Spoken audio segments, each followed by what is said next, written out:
So glad you're waking up with us, everyone. I'm Eric Conant. And I'm Netta Irambar. Yes, thank you so much for being here. We're going to get right to our top story here. This is what's new this morning. A man started a fire on Fiesta Island. So this was about 10 o'clock last night. You see this video here. That's according to San Diego police. Officers say they arrested a 42-year-old man for arson after setting some brush on fire on the very popular Fiesta Island. You see lifeguards on the boat bringing that out as well to try to put it out. We will keep you updated as we find out more information on a possible motive, but it doesn't look like much was destroyed from that brush fire. And now new this morning, a man accused of shooting and killing his wife in their home in El Cajon on Monday, set to face a judge for the first time today. The couple had 9 children. Those children were all home at the time of the shooting. CBS 8's Dana Marie McNichol is live outside the East County Regional Center, where he will be in front of the court today. Well, good morning, Eric and Netta. It really is a tragic situation for those 9 kids who are left without a mother and father. Abulahan Alwari was said to be in court yesterday, but was rescheduled at the last minute in order for him to receive an Arabic translator. Now, we did speak with a family friend outside of the courtroom who told us that he was absolutely shocked that this happened. They very lovely family, and I know them, they love each other, and this is a really shock to the family. Now, Alwari was accused of shooting his 37-year-old wife inside their home on August 22nd.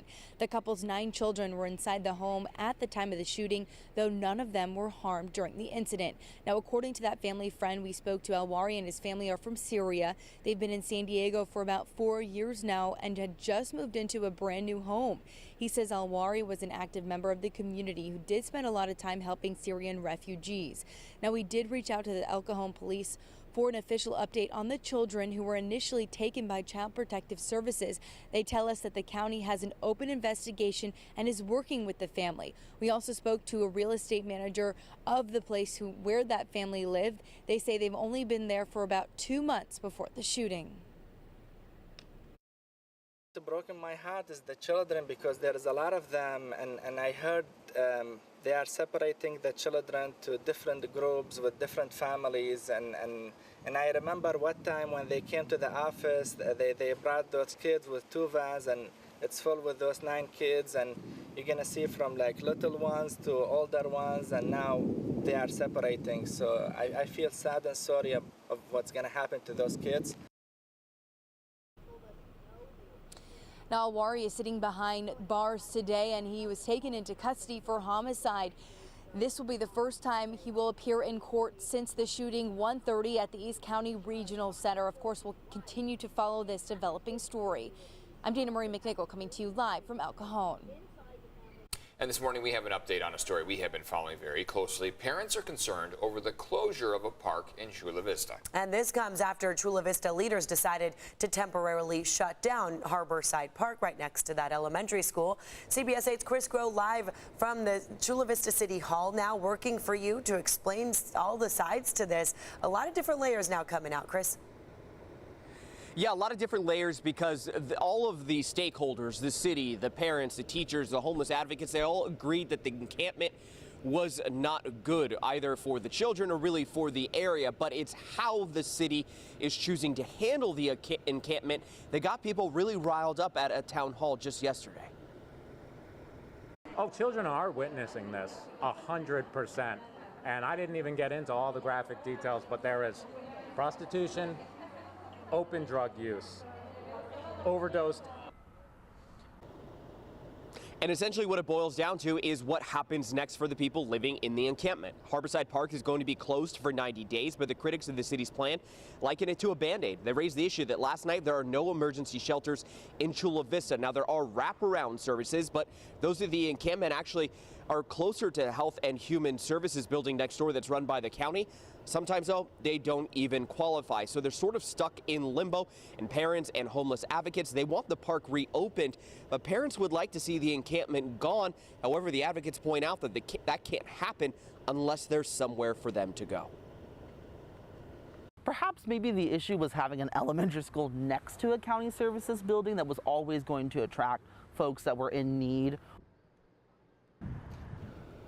And something else interesting that happened out of the city council meeting, a separate meeting that happened earlier this week in which we got that vote on the park being closed, is that there was an idea floated around about mirroring what LA County does, which is banning encampments 500 feet from schools or daycares. It's something that was initially rejected by Mayor Mary Casillas-Salas. However, it remains to be seen if that's something that might get proposed moving forward. However, it doesn't seem to address the issue that if those who live in the encampment are removed from the park, where is it that they will go? Again, some of the times the homeless advocates are pointing out it could just be the next residential area.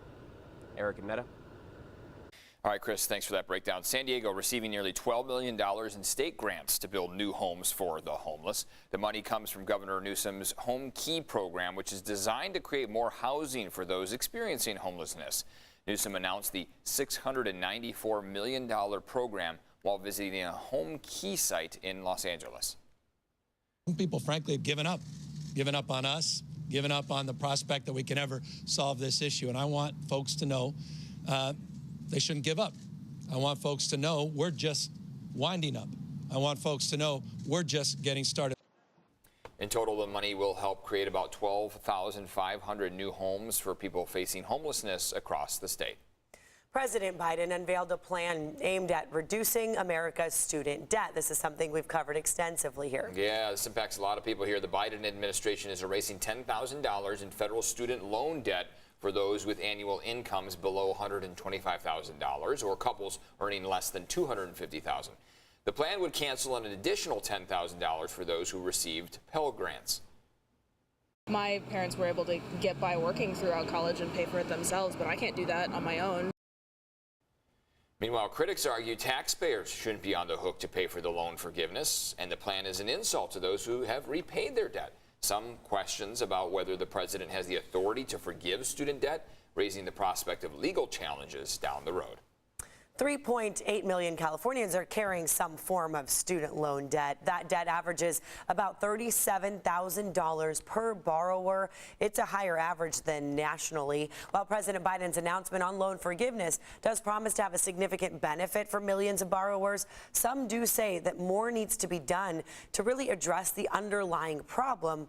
Why does college cost so much when you borrow money to pay for it? The enormous cost of higher education here in the U.S. is what USD economics professor Alan Jin is saying that needs to, obviously shift a little bit. The cost of higher education continues to outstrip inflation. In the U.S., we put less in higher education than a lot of other countries, and it's more expensive for our students, and that's how they end up with a lot of debt. You know that all too well, right? Jin adds that in recent years, the state of California has reduced its subsidies for the UC and Cal State systems, forcing them to have to raise tuition and fees for students significantly.